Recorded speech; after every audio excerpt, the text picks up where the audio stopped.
dear beloved, Boss Mike, Cervera.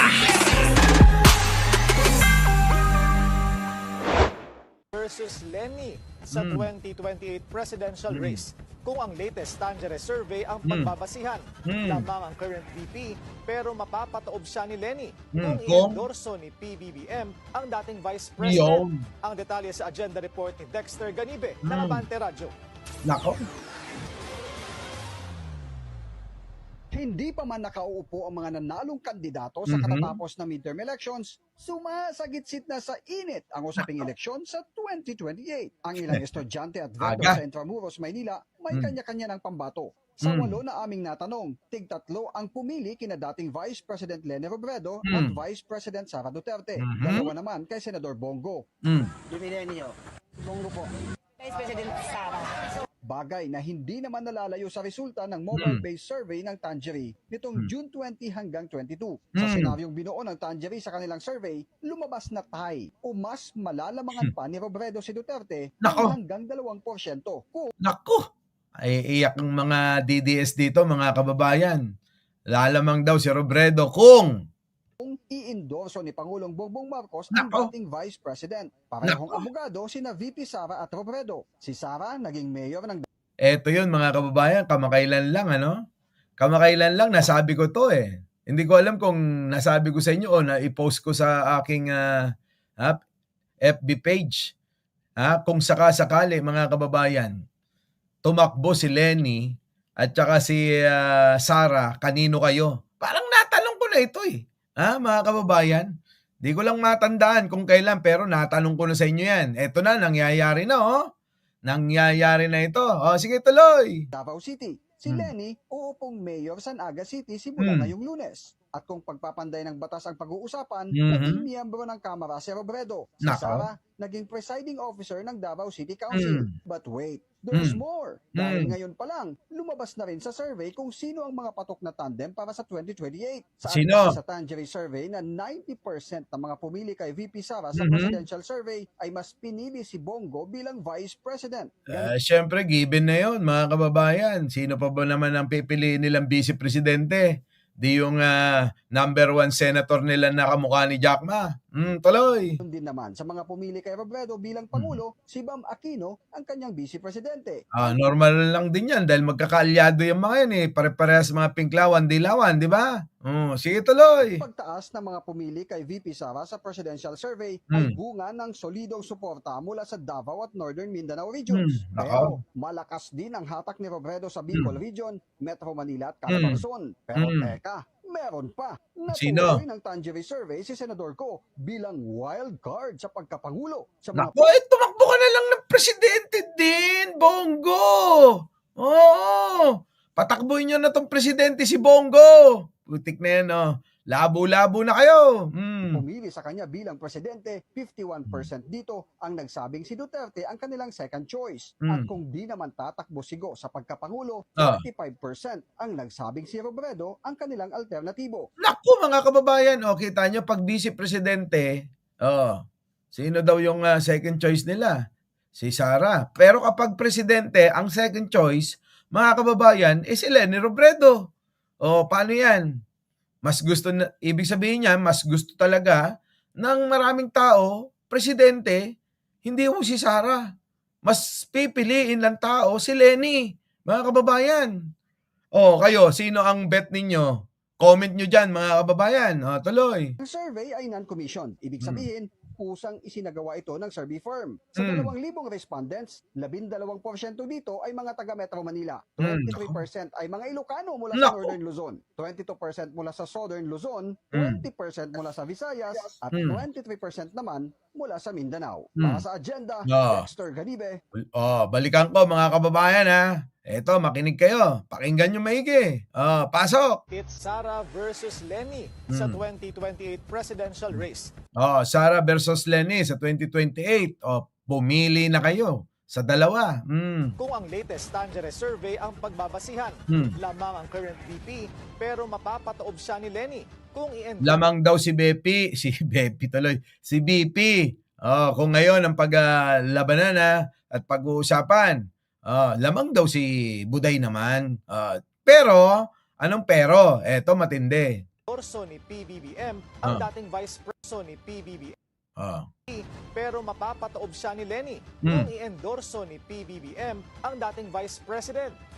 Kita nyo, kung i-endorso ni Pangulong Bongbong Marcos si Lenny Robredo, mga kababayan, wala na, taob na.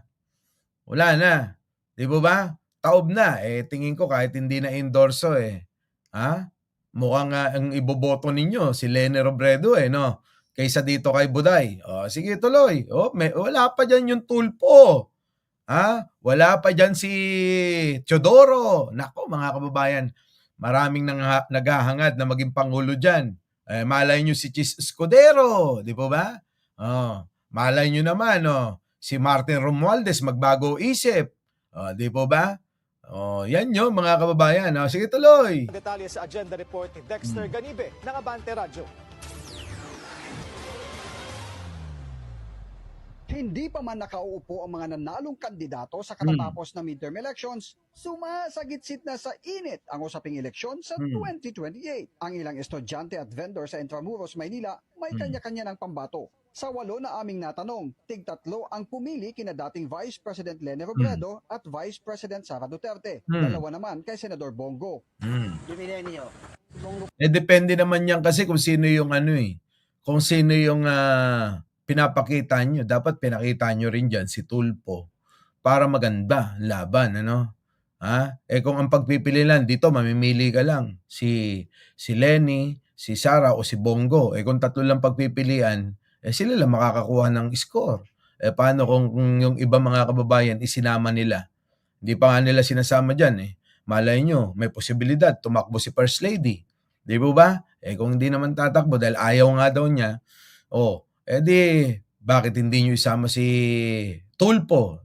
Di ba? Mga kababayan? Dapat ganun. Tuloy. Vice President Sara. Bagay na hindi naman nalalayo sa resulta ng mobile-based survey ng Tangery nitong June 20 hanggang 22. Sa senaryong binuo ng Tangery sa kanilang survey, lumabas na tie o mas malalamangan Tie pala mga kababayan tie daw. Ibig sabihin tab lang. Gulo din ang balita nito. Kanina lamang. Tapos ngayon tie naman ngayon. Sige. pa ni Robredo si Duterte ng hanggang 2%. Kung Nako, malaki yun 20% mga kababayan ang ilalamang pa ni Lenny Robredo kung i-endorso siya ni Pangulong Bongbong Marcos na hindi malayo na mangyari yon. Tandaan nyo mga kababayan na hindi malayong mangyari yon kung papipiliin si Pangulong Bongbong sa dalawa. Mga kababayan ko, nakita nyo naman si Pangulong Bongbong Marcos. Anong ginawa niya mga kababayan? Hindi ba pumunta yan sa Bicol at nagkita sila ni Lenny, sinalubong pa siya? Si Sara, mga kababayan, pumunta, nag-gate crash. Sino? Si Sara doon sa bahay ni Lenny. Di ba? Natatandaan niyo yun? Magkaiba. i-endorso ni Pangulong Bongbong Marcos ang dating Vice President. Parehong abogado sina VP Sara at Robredo. Si Sara naging Parehas abogado pero mas lutang yung isa. Malaki. Malay pagkakaiba bilang abogado. Yung abogadong lutang talaga, di ba? Mga kababayan, at yung tinawag nilang lutang noon. kasama kayo ron. Sige tuloy. mayor ng Davao City. Si Lenny, uupong mayor sa Naga City simula ngayong Lunes. At kung pagpapanday ng batas ang pag-uusapan, naging miyembro ng Kamara si Robredo. Si Sara, naging presiding officer ng Davao City Council. But wait, there's more. Dahil ngayon pa lang, lumabas na rin sa survey kung sino ang mga patok na tandem para sa 2028. Saan kasi sa Tangery survey na 90% ng mga pumili kay VP Sara sa presidential survey ay mas pinili si Bongo bilang Vice President. Hindi naman sa mga pumili kay Robredo bilang Pangulo, si Bam Aquino ang kanyang Vice Presidente. So mga kababayan kita nyo naman bahala na kayo dyan. Sabi ko nga sa inyo, depende yan kay Pangulong Bongbong Marcos kung sino yung susuportan natin sa 2028. Pero mga kababayan, pagka ganito parang syempre no choice na tayo, di ba? No choice kung sila lang yung tatakbo. Di ba? No choice tayo. Alam nyo na yung sagot dyan. Tuloy. Ang pagtaas ng mga pumili kay VP Sara sa presidential survey Mhm. ay bunga ng solidong suporta mula sa Davao at Northern Mindanao regions. Siyempre, sino ba naman ang suporta kay Buday? Siyempre sa Davao. Normal yun. Tapos yung mga iba na nasa Northern Mindanao, normal din yun.